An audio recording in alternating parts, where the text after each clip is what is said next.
Euphoria. Euphoria is one of my all-time favorite shows. Today, we are taking a look at the toxic relationship between Maddy and Nate. Here we go. Now, Nate didn't know what happened with Cassie and Maddy, because when he exercises, he puts his phone on silent. The irony was, Nate woke up that morning feeling fantastic, because after an 18-year dick swinging contest with his dad, Nate had finally won. His mom seemed to be handling him well. His brother, on the other hand, Is she so happy about? not so well.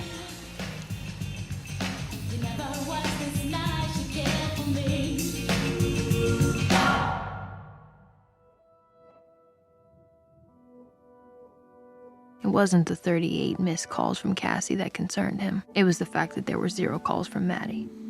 The way that your parents' relationship is plays a significant role in what you think about relationships. Showing this part of Nate's family is important. We know what happened with his dad. His dad came out about having a different sexuality, infidelity, being with underage humans. And now you see his mom just using substances, smoking in the kitchen, just sort of not showing any mature form of coping. And clearly their relationship was not in a good place, which is going to make it difficult for Nate to be able to figure out how to have a healthy relationship in the first place. He wants the pull and push, the push and pull that are usually found within toxic relationships. He doesn't understand why the cycle isn't starting again. And the cycle in toxic relationships or in trauma bonds can be start with the honeymoon phase, everything's good again. Then there starts to be some issues, but usually there's denial. It'll be different this time, or it's not that bad. And then it moves into it getting really bad, and either the violence or the infidelity or the conflict starts. And then there's some type of makeup and it returns to the honeymoon phase again. So he's upset and wondering, why am I not able to get Maddy to be doing this cycle over again? And now we're going to learn about Maddy's background as well. Part of the reason Nate loved Maddy as much as he did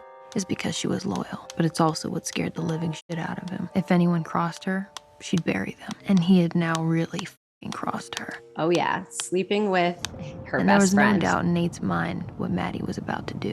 You know when a kid shoots up a school and they go to interview the parents and the parents are like, we had no idea, he seemed like totally normal.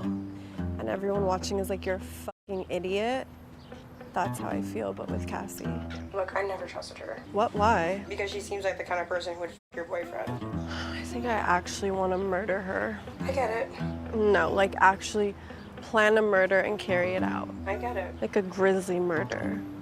One that shocks the nation. I think that's more than understandable. Cassie is Maddy's best friend and Nate was Maddy's boyfriend. Cassie and Nate slept together more than once. It makes sense that Maddy's feeling the way that she's feeling about Cassie. It's often easier for us to be upset with the person who we weren't in a relationship with than the person that we were, because a part of us to a degree wants to see if we can get back with that person. Sometimes that's the case. It's interesting here that she is so upset about Cassie. And with Nate, she's like, I think I have some ideas. But what we're going to see soon is that one of those ideas is that she might want to get back together with him. And I'll explain why. You know, it's kind of depressing. What? I'll never find that kind of love. What do you mean? There's just no darkness. It's just sweet. Yeah. I don't know if that would ever be enough for me. This is crucial. The fact that we haven't gone into Maddy's background might make you wonder, why is she acting like this? Why is she feeling this way? Why does she think that she's never going to be able to have a love that is stable, that doesn't have any darkness in it? Why does she feel as though she can only attract toxic relationships? 5 minutes, okay? What is she gonna do for 5 minutes? I don't even want to know.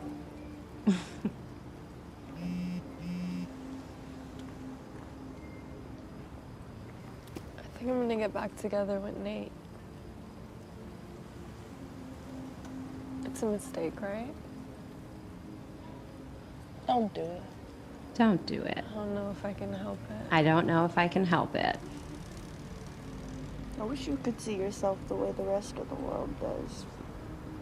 I wish you could see yourself the way that the rest of the world does. We often see ourselves through the lens of the environment that we grew up in, or through the lens of the environment that we desire. And when the environment that we grew up in and the environment that we desire, whether consciously or unconsciously, is the same, it's so difficult to take a different perspective and to do what Jules said, which was to see yourself the way that other people see you and not the way that you just see yourself in your environment and the world around you. Over the course of the last 5 days, Maddy had sent Nate a total of 273 text messages, none of which he answered. Plus, everyone in her life was against her. This was a situation when Maddy and Nate were fighting just within their own relationship. I think that this was after he engaged in physical violence onto her. You can see that she sent all of these text messages because she was trying to unconsciously hold on to that cycle. She wanted to remain loyal. She wanted to make the relationship work. And often what we're about to see is that when you see relationships that don't work in your own family upbringing, you have a tendency to try to not want relationships to fail in your own adulthood because you don't want to relive the experiences that you saw growing up in your household. But coincidentally, sometimes we end up making those the exact situations that we find ourselves in. Seriously, Mom, Dad has slept on the couch since I was 10 years old. Eres tan cruel, Maddy. I'm not. Just saying, love is a million things. Sometimes it feels good, sometimes it doesn't. The one thing I know is that Nate loves me no matter what. He'd fucking kill for me and I'd kill for him.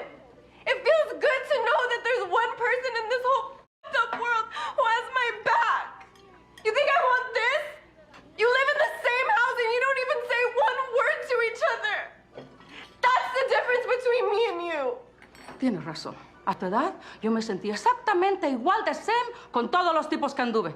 Igual.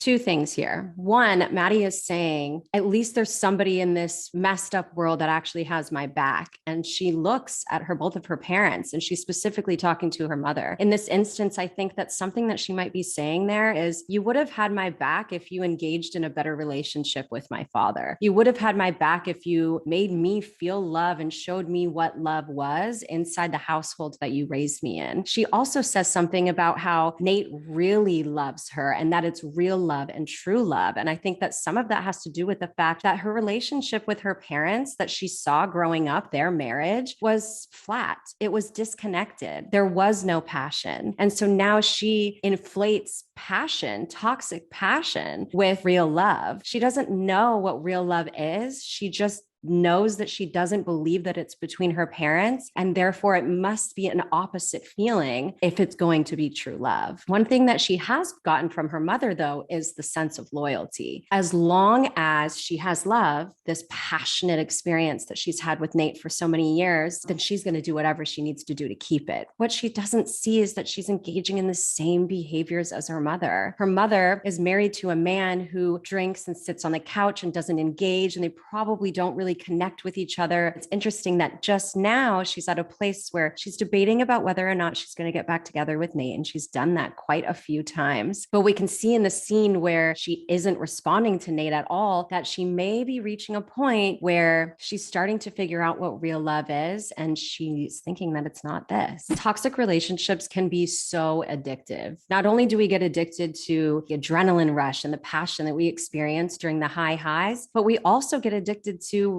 avoiding the rejection that we can feel, or the shame or the loss that we can feel during the low lows, because that's what toxic relationships do. They're high and then they're low. They go in this cycle and it's so overwhelming. We can be anxiously attached. We can be securely attached. We can be avoidantly attached, or we can be disorganized and attached. The thing to remember here is that we just learn our sense of safety. We learn to us what love is and what love isn't. Sometimes it's the opposite of what we see because we expect that there's no love in our house, so it must look the opposite. Or other times we want it to be identical, or we find some fusion of the relationship that we saw in our household that we got with our parents, that our parents had with each other or our caregivers, or we don't. Now, I've already done a video on trauma bonds. Check it out here if you want to, but let me just go over what some additional signs would be. A trauma bond is very similar to toxic passion. A trauma bond is one where you're in this vicious cycle of chemical release, psychological overwhelm, and psychological and chemical attachment to the person. You go through this vicious cycle cycle that I went over already, but there's also just obsessing and having anxiety over the relationship. And that is so clear when Maddy and Nate were fighting and she was texting and texting and texting and texting and texting, or denying and ignoring red flags, which we know we've seen so many times in Maddy and Nate's relationship, and a lack of boundaries. This is